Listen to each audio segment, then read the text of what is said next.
we then started working with the borough officials here in Phoenixville to find a site. And fortunately, they contributed this site, which is an obsolete maintenance and storage area.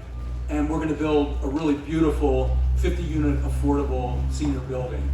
It'll be built to enterprise green and community standards, which are sustainable standards, but also healthy living standards, and it's a certification that PHFA really believes is the best, and we really feel that it's brought some good design aspects to the project. In addition to meeting all those criteria, it'll be a pedestrian-friendly project with a beautiful streetscape. It'll fit into the fabric of the community, as you can see. You'll be able to walk to town.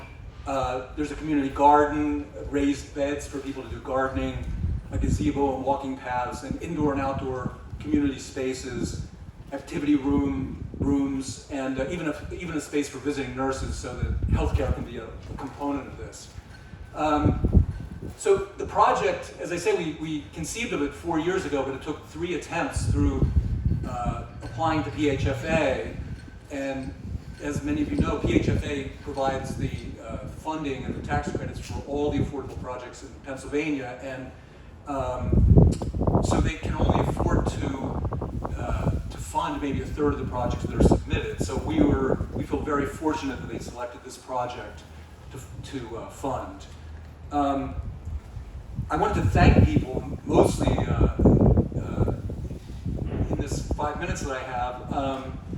Our partners here in the Borough of Phoenixville really made this happen, and they were supportive every step of the way. And I'd like to thank the mayor, Peter Urscheller, and John Ewald, the Borough Council President, and Gene Crack, of course, the Borough Manager, and the whole team that are here today that have helped, mostly Neil from our office and others, and our architects, take this to groundbreaking.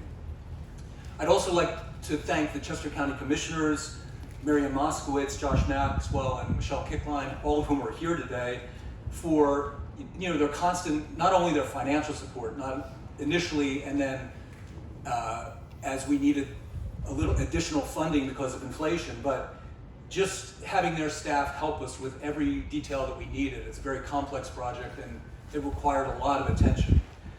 I'd also like to thank a number of government leaders, state senators, Carolyn Committa, who's here, and Katie Muth, and state representatives Melissa Schusterman and Danielle Friel-Otten, and they were continuously supportive with writing letters and phone calls and doing whatever we needed to help convince the state that we were the right project to undertake. I'd also like to thank Upstreet Art Associates and Nord Architects for a great design, and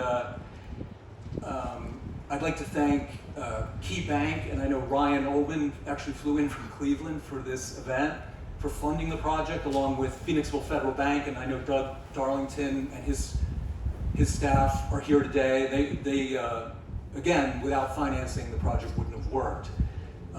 And I also want to thank Chrissy Helmig, our CFO, because this is not, financing these projects is not for the faint of heart.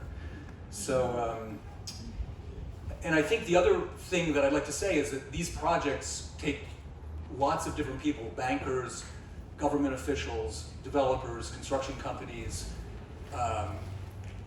and endless public and private connections. And it's a very complicated process, but it creates a really wonderful end product.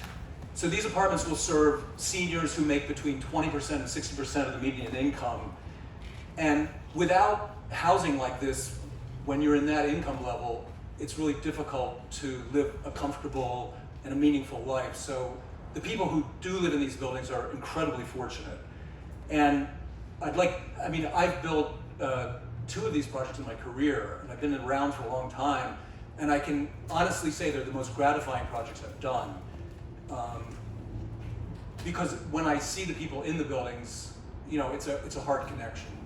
And every time, we also support these buildings, whether we may send gift certificates, or have yoga classes, or seated massage, or something of that nature.